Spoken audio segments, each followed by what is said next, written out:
Try this new twist to Kalakand this Diwali. It's pretty simple to make, so let's begin. First, we will create the base for this.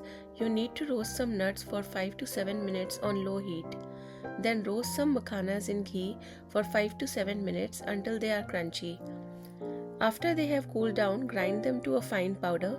Take out in a bowl and add some cardamom powder, nutmeg powder, a teaspoon of sugar and a teaspoon of ghee, and mix it well.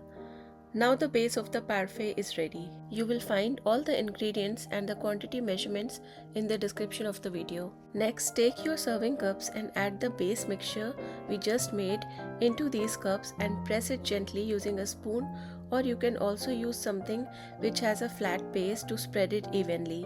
Like here I am using a muddler to flatten it out. Once you prepare the base in all the cups, just refrigerate it so that it sets well. Let's move on to the top layer of the parfait. For this, add fresh or frozen blueberries in a pan with some water and lemon juice and start cooking it. Once the blueberry starts getting softer, mash it gently with the spatula and keep stirring until it's soft and cooked well.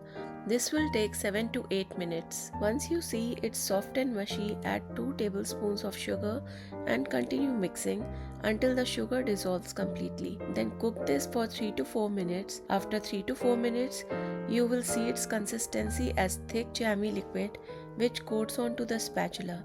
Switch off the stove at this time and let it cool at room temperature first, and then put it in the refrigerator to cool. For the kalakand, bring half liter milk to boil in a wide pan.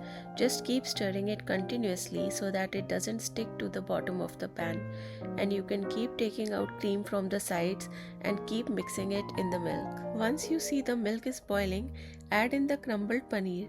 You can use homemade paneer or store-bought fresh malai paneer. Now stir it well on medium heat and keep mixing until you see the whole thing starts boiling again. As it starts to boil again, add milk powder into it and keep stirring so that no lumps are formed. Now keep the heat on medium and reduce the milk to half. This process will take 10 to 15 minutes, but during this whole process, keep stirring in between so that it doesn't stick to the pan. Using a non-stick pan here for the process helps because it doesn't stick that much to the pan. Now you can see that whole mixture has reduced a lot and just little bit liquid is left. At this time, add a spoonful of ghee and some chopped nuts of choice, some saffron and some cardamom powder. Give it all a good mix and cook for 2 to 3 minutes. This will also roast the nuts in it.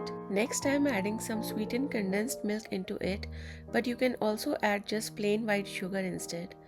I like to add condensed milk because it makes the kalakand more creamy and melt in the mouth type. It makes it more rich and decadent in flavor as well.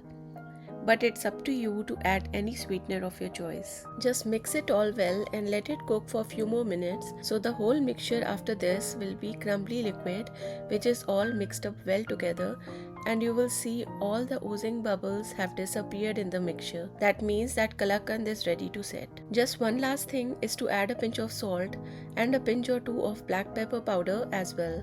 This really brings out the flavor in any sweet dish, so don't miss this step.